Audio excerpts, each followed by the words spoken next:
안녕하십니까. 선교사가 쓰는 선교학개론, 오늘은 제14강 선교사역의 주요 원칙입니다. 선교 전략은 선교지에 따라서 또 시대에 따라서 빠른 속도로 바뀌곤 합니다. 그런데 시대가 변해도 또 선교지별로 다른 환경일지라도 공통적인 우리가 선교사역을 하면서 원칙이라고 말할 수 있는 것들이 또 있을 수 있습니다. 첫 번째로 선교 사역의 사역 단계에 대한 이해와 적용이 필요합니다. 사도 바울은 사도행전 14장 21절로 24절에서 보면 자기의 사역을 크게 세 단계로 설명했습니다. 첫 번째 단계는 가서 복음을 전하고 제자들을 삼고 교회들을 세우는 단계였습니다. 두 번째 단계는 교회 가운데 제자들의 믿음을 굳게 하는 단계였고요. 세 번째 사도 바울이 또 보여준 단계는 현지 리더들을 세우고 그 모든 리더십을 현지 리더들에게 이양하는 이런 위임 단계, 그리고 떠나는 이런 세 단계를 사도 바울은 자기의 사역을 통해서 보여주었습니다. 이와 같이 선교사들도요, 이런 단계를 거쳐서 사역을 해야 됩니다. 선교학자 중에서 랄프 원터는 이런 네 가지로 사역 단계별 선교사의 위치를 설명하고 있습니다. 첫 번째는 전도하며 교회를 세우는 단계, 파이오니아입니다. 개척자로서 처음에 전도하면서 교회를 세우는 단계입니다. 두 번째 단계는 교회를 양육하는 단계인데 페어런트입니다. 이런 부모로서 교회를 양육하는 단계. 세 번째 단계는요, 교회들의 현지 일꾼들을 세우고 맡기는 단계입니다. 이때는 파트너로 이제 책임들을 맡기고 같이 이제 하는 것입니다. 네 번째 단계로는 파티시펀트, 이제 참여자로서, 때로는 서포터, 이런 그냥 도와주는 사람으로서 선교사가 모든 권한을 현지 리더에게 넘겨주고 뒤에서 도와주거나 혹은 참여해주는 정도의 도움을 주는 이런 역할을 설명하고 있습니다. 정말 선교사는 선교지에서 내가 10년 지났어요, 15년 지났어요, 20년 지났어요. 물론 이런 시간들은 선교사들에게 많은 그런 실패와 경험들을 통해서 많은 것들을 배우게 합니다. 그런데 잘못하면은, 이런 단계별 선교사의 역할을 이해하지 못하면은 점점점 선교사가 모든 일을 관할하게 되고, 그리고 책임을 맡게 되고, 마치 디렉터가 되어서 선교지의 보스가 될 수 있습니다. 그러면은 다 선교지의 리더들은 선교사 밑에서 5년이 지나도 10년이 지나도 20년이 지나도 일하는, 마치 선교사의 부속과 같은 역할을 할 수 있다는 것입니다. 그러면은 언젠가 선교사가 철수를 하게 될 때 그 선교지는 정말 큰 어려움이 될 수 있을 것입니다. 이래서 우리는 이 단계별로 초기에는 어쩔 수 없이 그런 개척자로서 정말 모든 것을 책임져야 되고 모든 것을 직접 해야 되는 이런 단계를 거치지만, 이제는 또 페어런츠, 부모로서 단계 때는 정말 그들을 후원하고 지원하고, 이때도 정말 많은 일들을 감당하지만은 이제는 현지 리더들을 세워서 그들에게 일을 맡기기 시작해야 되는 것입니다. 그리고 하나하나 위임하기 시작해야 되는 것입니다. 왜냐하면 선교사들은 떠나야 할 사람입니다. 우리는 선교지에 가기 전부터 선교사는 떠날 사람이라는 것을 기억하고 선교를 시작하는 것이 좋습니다. 그렇지 않으면 선교지에서 보스 혹은 오너가 될 수 있습니다. 선교사는 선교지에서 보스나 오너가 아닙니다. 리더인 것입니다. 고린도서 1장 24절에서 사도 바울은 그런 고백을 합니다. 이런 고린도 교회를 향하여 우리들은 너의 믿음을 주관하려 하는 것이 아니다. 오직 너의 기쁨을 돕는 자가 되고 싶다.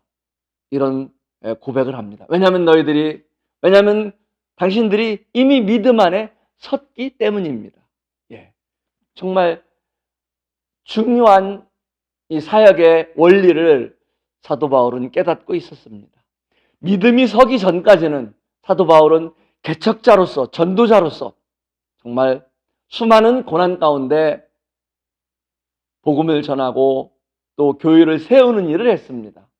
그 다음에 교회를 세운 이후에 또 공부를 하고 훈련을 시키고 또 일꾼들을 세우고, 그리고 현지 성도들이 믿음이 섰을 때는 사도 바울은 더 이상 그 지역 교회들의 믿음을 주관하는 자가 되고 싶지 않았습니다. 그것은 바로 보스나 오너가 하는 역할인 것입니다. 그래서 사도 바울은 나는 너의 기쁨을 돕는 자가 되겠다고 말한 것입니다. 선교사는 결국에 떠날 사람입니다. 안타깝죠? 선교사란 말은 성경에 나와 있지 않습니다. 우리는 이 성경적 근거를 중요시하는데 어떻게 선교사란 말이 성경에 나와 있지 않은데 이렇게 많은 교회에서 또 선교를 중요시 여기고 선교사를 파송하고 할까요? 선교사와 가장 유사한 단어는 사도의 원어와 같습니다. 사도는 누구였습니까? 교회가 세워지기 전에 그들은 교회의 기초가 되는, 전도하고 교회를 세우는 기초가 되는 사람들이었습니다. 그리고 기초가 세워진 이후에 사도들은 더 이상 존재하지 않았습니다. 사라져갔습니다. 사도들이 사라져가고 교회에는 장로와 집사들, 곧 이런 목회자들과 집사들, 교회에 또 이런 일꾼들이 세워져 갔습니다. 그리고 성도들이 양육되어 간 것을 볼 수 있습니다. 이와 같이 선교사의 역할도 사도의 원어와 동일합니다. 선교지에 나가서 정말 주님께서 이 지상명령을 통해서 분부하신 그 명령을 쫓아서 이 세계 모든 구석구석 아직 복음을 듣지 못한 열방에 나가서 그 하나님의 생명의 복음을 전하고 교회가 세워지도록 하고, 그리고 그들을 제자 삼고, 그리고 그들을 양육하고, 그리고 그들을 중에 하나님이 세우시는 일꾼들을 리더로 세우고, 그리고 그들에게 위임하고, 그리고 떠나는 사람이 바로 선교사인 것입니다. 그래서 우리는 정말 이 선교지에 내가 온 지 몇 년이 되었는지, 그 몇 년 차면 어떤 역할을 하고 있는지, 아직도 선교지에 온 지가 지금 10년, 20년이 넘었는데 아직도 내가 파이오니아의 역할을 하고 있는 건 아닌지, 아직도 페어런츠의 역할을 하고 있는 건 아닌지 우리는 스스로 또 점검해 볼 필요도 있습니다. 또 선교지의 중요한 원칙들을 살펴보겠습니다. 선교지의 선교사의 리더십은 서번츠 리더십입니다. 종의 리더십인 것입니다. 예수님께서도 섬김을 받으려 하지 않으시고 섬기려 왔다고 말씀하셨습니다. 선교사는 선교지에 나갈 때부터 다시 돌아오는 그날까지 섬기는 자인 것입니다. 이런 섬김의 리더십을 우리는 실행함에 있어서 몇 가지 중요한 원칙들이 있습니다. 첫 번째, 자문화 중심주의를 주의하라는 것입니다. 자문화 우월주의를 우리는 갖고 있습니다.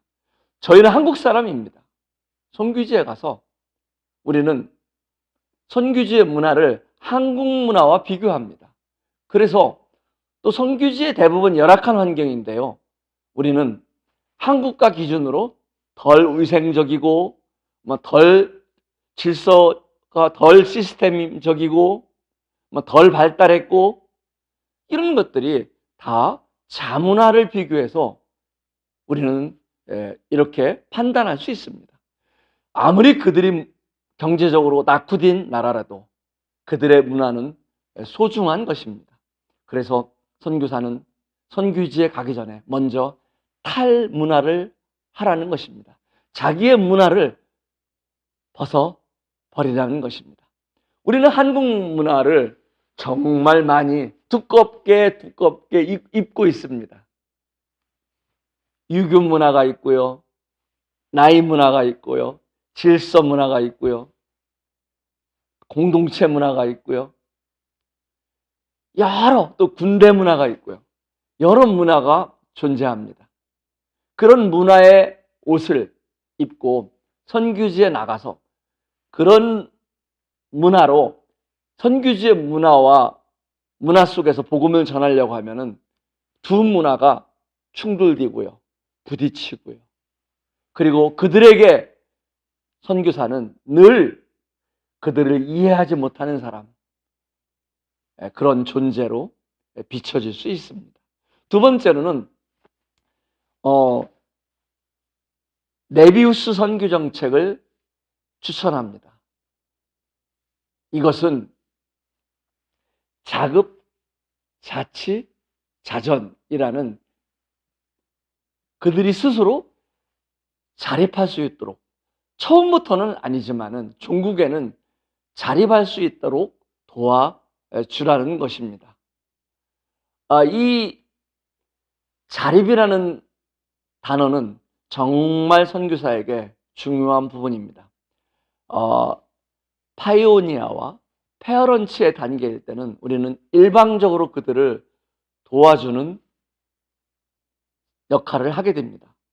그러나 그들이 자라면서요, 그들을 리더로 세우면서요, 현지인 교회가 정착되고 양육되면서 이제는 그들의 리더십으로 그들을 세워야 됩니다. 그들이 스스로 공급받고 스스로 치리하고 스스로 전도할 수 있도록 이런 역할을 심어줘야 됩니다. 이것이 토착화입니다. 선교사가 처음부터 끝까지 이런 일들을 다 하려고 하면은 결코 이런 리더십이 이양될 수 없겠죠. 이런 자립구조가 세워질 수 없겠죠. 선교사가 떠나면은 모든 것이 와르르 무너질 수 있는 이런 위험한 일이 생길 수 있습니다. 세 번째는 하나님의 선교임을 기억하라는 것입니다. 어떤 교단 중심의 선교가 아니고요. 파송교회의 중심의 선교가 아니고 선교사 중심의 선교를 하지 말아야 됩니다. 이 선교의 주체는 하나님이십니다. 하나님이 기뻐하시는, 또 하나님의 말씀대로, 하나님의 말씀의 원칙대로, 성경대로 우리는 선교의 세부적인 정책들을 세워가는 것이 중요합니다. 사도 바울은 사람들의 종이 되는 것을 원치 않았습니다. 사람들을 기쁘게 하려고 하지 않았습니다. 사도 바울은 사람 중심으로 교회가 분열되는 것을 슬퍼했습니다. 그래서 고린도 교회에게 바울이 게바가 십자가에 달렸느냐? 아니다. 십자가에 달린 그리스도 외에 다른 사람 중심으로 모이는 것을 탄식했습니다. 이것이 하나님 중심의 하나님의 선교인 것입니다. 네 번째는 성경 중심, 그리스도 중심, 교회 중심의 선교지 정책을 사용하라는 것입니다. 어떤 프로젝트를 하든, 또 어떤 교단에 속해 있든, 어떤 파트너들과 동역을 하든 성경에 기록된 내용들을 최우선으로, 최중심으로 하는, 그리스도를 중심으로 하는 이런 정책이 필요합니다. 다섯 번째, 모든 필요를 하나님만 의지하고 물질 사용을 조심하라는 것입니다. 우리는 사람을 의지할 수 있습니다. 또 사람을 기대할 수 있습니다. 선교는 사람들에게 홍보하는 것이 아닙니다. 우리는 흔히 펀드레이징이라는 말을 많이 씁니다. 펀드레이징, 헌금, 모금. 이것은 어느덧 선교사들에게 아주 중요한 이런 활동이 되어버렸습니다. 언제부터 이런 펀드레이징이 시작되었는지 모르겠습니다. 그 필요성은 어느 정도 어쩌면 이해가 되지만, 그러나 사도 바울은 또 성경에는 그렇게 기록되어 있지 않습니다. 심는 자에게 먹을 것과 씨를 주신다고 약속하셨습니다. 선교사들은 전도하는 자들입니다. 전도사가 먹을 것이 떨어지면 내년에 파종해야 할 그 씨를 도정해서 양식으로 활용하면 내년에 심을 씨가 없습니다. 이 씨 뿌리라고 명령하신, 우리를 보내신 아버지께서 우리의 사정을 모를까요? 네. 우리는 물론 우리의 필요를 기도 제목을 통해서 공유할 수 있습니다. 그러나 어떠한 형태든 사람을 의지하거나 사람에 속하는 이런 기금을 모집하기 위해서 노력하는 이런 것들은 바람직하지 않을 수 있습니다. 그런 일들보다는 좀 더 어려운 일이 있을 때마다 주님께 나아가는 그런 정말 하나님만 의지하는, 그래서 하나님이 공급하시는 그런 역사들을 세월이 흘러도 경험할 수 있다면 그 선교사는 롱런 할 수 있습니다. 장기적으로 선교지에서 일할 수 있는 선교사일 것입니다. 여섯 번째, 현지에서 선교사의 본을 보이라는 것입니다. 우리는 성경 공부를 통해서, 강단에서 메시지를 통해서만 전도하고 양육하는 것은 한계가 있습니다. 어느 시점까지는 우리는 성경 공부를 통해서 또 말씀을 통해서 양육할 수 있습니다. 그런데 어느 시점 이후로는 선교사가 본을 보여주지 못하면 그 현지 리더들을 더 이상 하나님이 기뻐하시는 하나님의 일꾼으로 양육할 수가 없을 것입니다. 주님께서는 내가 주와 또는 선생이 되어 너의 발을 씻었으니 너희도 서로 발을 씻어주는 것이 옳으니라 라고 말씀하십니다. 서번트 리더십입니다. 섬기는 리더십, 본을 보이는 리더십. 그래서 많은 선교학자들은 이 자발적이라는 말을 씁니다. 스스로 선교사는 자발적 가난을 추구해야 된다. 선교사들은 현지에 있는 사람들보다 경제적인 여유가 어쨌든 넉넉할 수 있습니다. 그럼에도 불구하고 그들 앞에서 부자로서의 선교사가 아니라 그들과 동일한 모습의 이런 모습으로 설 수 있는 이런 모습. 어느 많은 그런 편의시설들을 더하고 살 수 있지만은 최소화하는 그런 모습들. 겸손은 어떻습니까? 선교사들은, 외국인들은 자동적으로 이런 여러 프로젝트와 이런 일들을 하면은 존경을 받고요. 많은 사람들이 이런 선교사들을 우러러볼 수 있습니다. 그런데 늘 선교사는 스스로 자발적으로 겸손해서 그들과 동등한 위치로 서는 것을 잊어서는 안 될 것입니다. 이것이 자발적 겸손입니다. 세 번째로는 자발적 고난입니다. 그들이 고난 속에 경제적인 고난, 때로는 정치 불안으로, 때로는 질병으로 그들이 고난받을 때 선교사들도 함께 그들 속에 거하는 것입니다. 예수님께서 이 땅에 사람의 몸을 입고 오셨습니다. 저와 여러분들 같은 정말 지옥에 가야 마땅할 그런 더러운 정말 죄인들을 위해서 구원하기 위하여 이 땅에 오셨습니다. 그런데 사람의 몸을 입고 오셨습니다. 우리 죄인들, 우리의 죄를 대속하기 위하셔서 저의 사람과 같이 되어야 했습니다. 이것이 성육신의 본인 것입니다. 이 자발적 가난, 자발적 겸손, 자발적 고난, 우리 주님도 동일하게 성육신 하셔서 이 땅에 오셨습니다. 우리는 주님의 생명의 복음을 전하는 자들입니다. 선교사들의 자세는 어떤 자세로 그들에게 임해야 할까요?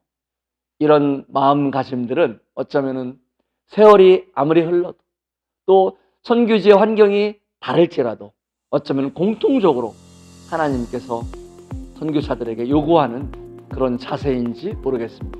감사합니다.